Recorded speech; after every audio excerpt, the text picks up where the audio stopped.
Physical methods to increase the amount of breast milk या spoken tutorial मध्ये आपलं स्वागत आहे. या ट्युटोरियल मध्ये आपण वेगवेगळ्या शारीरिक पद्धती वापरून थनातील दुधाचे प्रमाण कसा वाढवायचा हे जाणून घेऊया.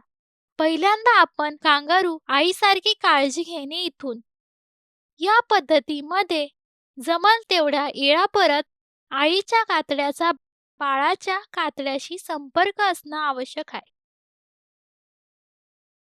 पुढे आपण लेट डाऊन रिफ्लेक्स किंवा ऑक्सिटॉसिन रिफ्लेक्स मध्ये सुधार कसा करावा हे शिकू.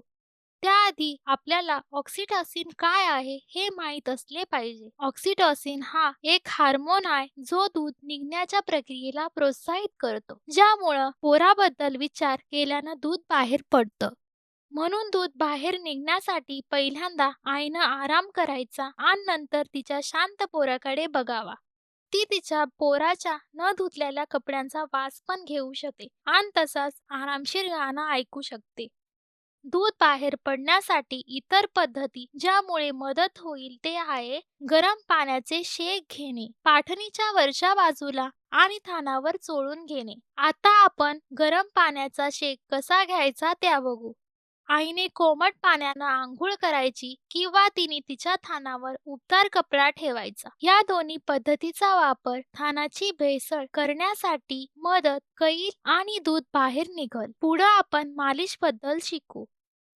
पाठणीची वरची बाजू आणि मानावर मालिश केल्यामुळं दूध मोकळ्यानं व्हायला मदत करील, कारण पाठीवरची वस्ती बाजू आणि थनातील नस एकच असणे. थानपान करायच्या आधी थानावर मालिश केल्यामुळे दुधाची नस उघडते, त्याच्यामुळे दुधाचा प्रवाह मोकळ्यानं वाहतो आणि थान पूर्णपणे रिकामा होतो. दुधाचा प्रमाणात वाढ होते. थानात दुधाचं प्रमाण वाढवायची अजून एक पद्धत म्हणजे पोराला थानावर व्यवस्थित पकड करायला प्रोत्साहन करा. आता कसा करायचा त्या पाहू. पोराच्या वरच्या होठावर बोंडस घासा. यामुळं पोराला मोठा तोंड उघडायला आणि बराबर पकडायला मदत होईल आणि पोराला पुरेसा दूध मिळेल. थानपान करताना खात्री करून घ्या आईने पोराच्या पूर्ण अंगाला आधार द्या. आईचा पोट पोराच्या पोटाला खेटला पाहिजे. पोराचा डोका, मान, अंग कायम एका सरळ रेषेत पाहिजे. पोराचा नाक आईच्या बोंडसेच्या रेषेत असावा.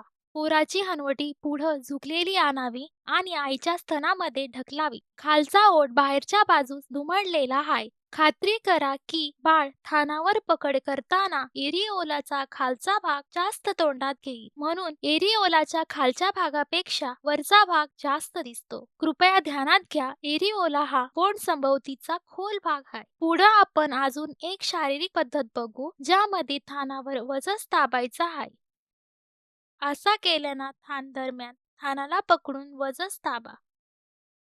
दुधाच्या ग्रंथीवर वजस दाबल्यावर जास्त दूध बाहेर निघायला मदत होते. यामुळे पोराच्या प्रत्येक चुकण्यात जास्त दूध बाहेर निघायला मदत मिळते. थानावर वजस दाब दिल्यानं त्याच मालिकेमध्ये दुसऱ्या ट्युटोरियल मध्ये स्पष्ट केलाय. एक करमणूक खरी गोष्ट अशी आहे का रात्रीच्या वेळी दूध पाजणं महत्वाचा आहे. आपण समजूया का?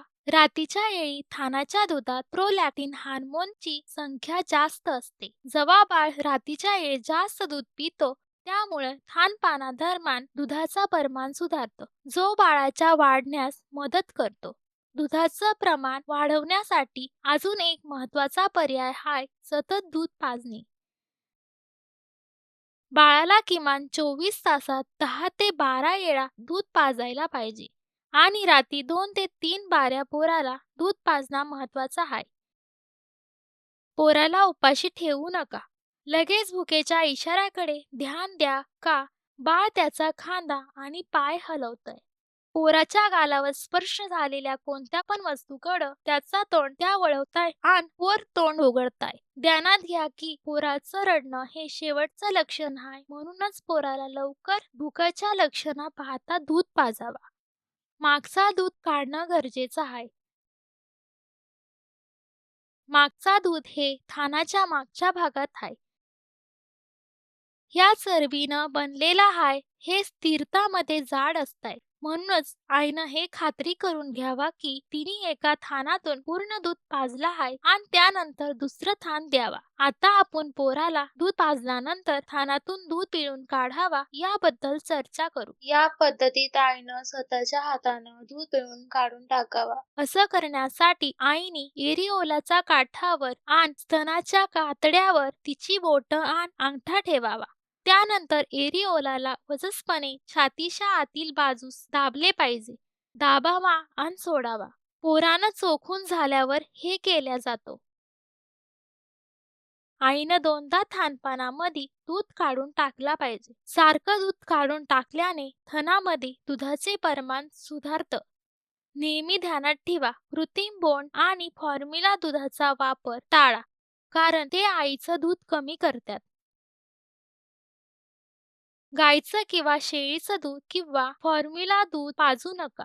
बोंड कवच टाळा, कारण त्यामुळे पोराला बोंडामध्ये गोंधळ होत आहे. ध्यानात ठेवा, जेव्हा पण पोर पहिल्यांदा भुकेचं लक्षण देईन तेव्हा पोराला दूध पाजावा. आरोग्य कार्यकर्त्यानं आईला योग्य कार्यपद्धतीबद्दल मार्गदर्शन करून तिचा आत्मविश्वास वाढवावा. पोराचं वजन दररोज 25 ते 30 ग्रॅम वाढतंय याची खात्री करण्यासाठी दररोज वजन तपासा. आपण ह्या physical methods to increase the amount of breast milk ट्युटोरियलच्या अंतिम टप्प्यात पोहोचलो आहोत. आदिवासी विकास विभागातर्फे मी संजना भवारी आपली रजा घेते.